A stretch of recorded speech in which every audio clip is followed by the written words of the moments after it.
हमारे परिवार रूपी भारतीय अर्थात 140 करोड़ देशवासियों, नमस्कार।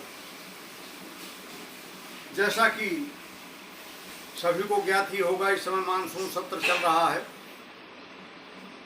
मानसून सत्र के अंतर्गत लोकसभा पार्लियामेंट और राज्यसभा पार्लियामेंट जितना दिन के लिए निश्चित है, सभी सांसद वहाँ पर उपस्थित रहते हैं। देश के विकास के लिए, देश के गौरव के लिए आगे और क्या किया जाए, इसके लिए सभी लोग आपस में मिलजुल करके बातचीत करते हैं। पक्ष यह बताता है मैं क्या कर रहा हूँ और विपक्ष यह पूछता है कि आप इसे क्यों नहीं कर रहे हो। अपने पार्लियामेंट के नज़दीक ही, क्योंकि ये भारतवर्ष सर्वधर्म समभाव का देश है, तो मुसलमान भाई भी सांसद के रूप में जो पार्लियामेंट में उपस्थित रहते हैं, जैसा कि उनके धर्म में नियम है कि 5 समय का नमाज हर हालत में अदा करें। अब पार्लियामेंट के अंदर तो हर धर्म के आदमी उपस्थित हैं। बाहर अत्यंत नज़दीक एक मस्जिद है, जिसमें समय समय अगर आपके समय हो जाए तो नमाज पढ़ने के लिए वहाँ पर जा सकते हैं। कल मानसून सत्र का तीसरा दिन था। तीसरे दिन अचानक हमारे सपा प्रमुख आदरणीय अखिलेश यादव भाई एवं अन्य 15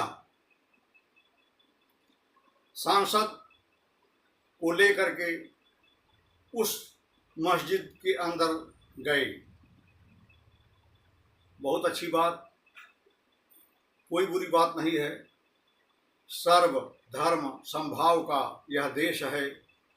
मंदिर हो, मस्जिद हो, गुरुद्वारा हो, चर्च हो, कहीं पर जब आपकी आस्था या प्रेम उमड़े, उस शक्ति से मिलने के लिए, जिस शक्ति की वजह से यह पृथ्वी चल रही है, तो आप जा सकते हैं। वहाँ पर उपस्थित हुए, जिन वेशभूषा पहनावा या साफ सुथरी आत्मा के साथ वहाँ पर उपस्थित होना चाहिए, यदि वही चीज़ें आपके पास उपस्थित नहीं हैं, फिर भी वो शक्ति, जिस शक्ति के पूजा हेतु आप वहाँ पर गए हैं, वह आपको माफ़ कर देता है।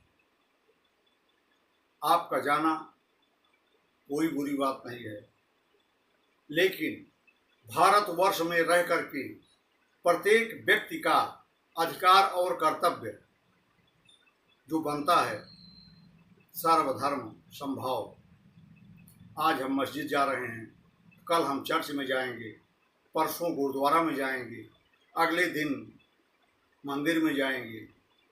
अगर आपकी ये प्रक्रिया है कि आप सप्ताह में हर दिन कहीं न कहीं, किसी न किसी जगह उस शक्ति के ऑफिस में उपस्थित होते रहते हो, तो शायद कोई कहने की आवश्यकता नहीं है। पक्ष हो या विपक्ष हो, किसी को अंगुली उठाने की आवश्यकता नहीं है। परंतु आप वर्षों से केवल एक ही जगह पर इबादत हेतु आप उपस्थित होते रहें, और हमारे पंथ निरपेक्ष देश भारत के अंदर तमाम पंथों और धर्मों का जो ये देश है, अन्य जगह आप कभी न जाएं, तो कुछ प्रश्न चिन्ह उठता है, और प्रश्न चिन्ह उठा भी रहे हैं। खैर, ये बात तो अलग ही रही। प्रश्न चिन्ह पक्ष विपक्ष में चलता ही रहता है। आदरणीय अखिलेश जी केवल एक जगह ही नमाज अदा करने के लिए जाते हैं। अब ये कहें कि राम मंदिर उनके पूर्वजों का या पूर्वजों के द्वारा अनुग्रहित करने वाला मंदिर नहीं है, या मथुरा में श्री कृष्ण जी जिनका वहाँ पर जन्म हुआ था वह आपके नहीं हैं, श्री राम आपके नहीं हैं, गौतम बुद्ध महात्मा बुद्ध आपके नहीं हैं, गुरु गोविंद साहब गुरुद्वारा साहिब आपका नहीं है, तो हल्का सा कष्ट होता है। मैं चाहूँगा कि हमारा बड़ा भाई इन बातों पर ध्यान दे, सभी को बराबर लेकर समझे चले। अगर आपके पास बहुत कुछ है तो सभी को बराबर बहुत कुछ दें। आपके पास कम है, मान लिया उदाहरण के तौर पर एक ही रोटी है तो 4 टुकड़ा करके एक एक टुकड़ा दे दें। यह देश हित में, राष्ट्रवाद में आता है। और केवल एक जगह ही उपस्थित हों, एक ही जगह मीटिंग करें, एक ही जगह बातचीत करें, तो हल्का सा आम आदमी को भी शायद इस तरह का कष्ट होता होगा कि आप क्या उन्हीं के हैं, हमारे नहीं हैं। आदरणीय, आप हमारे भी हैं, उनके भी हैं। जैसे हमारे मोदी जी, जो आदरणीय मोदी जी जो आज के प्राइम मिनिस्टर हैं, गुरुद्वारा भी जाते हैं, चर्च भी जाते हैं, मंदिर भी जाते हैं, मस्जिद भी जाते हैं, और समय समय हर जगह आप उनकी फ़ोटो देखते रहते होंगे, उनकी इबादत का रूप देखते रहते होंगे।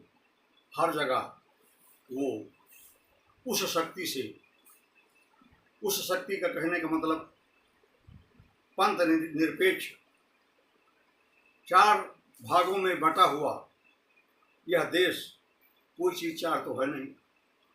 हाँ, रास्ते अलग अलग हैं, अपना अपना रास्ता, हमारा अपनी बुद्धि है कि हम किस रास्ते से उनके पास पहुँचे। जब सूर्य एक है, चंद्रमा एक है, सभी ग्रह एक है और पृथ्वी भी एक है, जो पंच तत्व हमें प्रदान करती है, ऑक्सीजन देकर के हमें जीवित रखती है, जल नीर वायु अग्नि सब हमें प्रदान करती है। जब सब कुछ एक है तो वो शक्ति भी, जिस शक्ति को हम देख नहीं पाते, केवल महसूस करते हैं कि वही एक शक्ति है जो इस पृथ्वी को चला रही है, तो उसी पृथ्वी को चलाने वाले शक्ति के अंदर हम आते हैं। ये अलग बात है कि हम अलग अलग नामों से पुकारें, अलग अलग आस्थाओं से देखें, लेकिन है तो सूर्य एक, दो नहीं। किसी भी धर्म का आदमी हो, किसी भी पंथ का आदमी हो, बराबर रोशनी भगवान सूर्य सबको प्रदान करेंगे।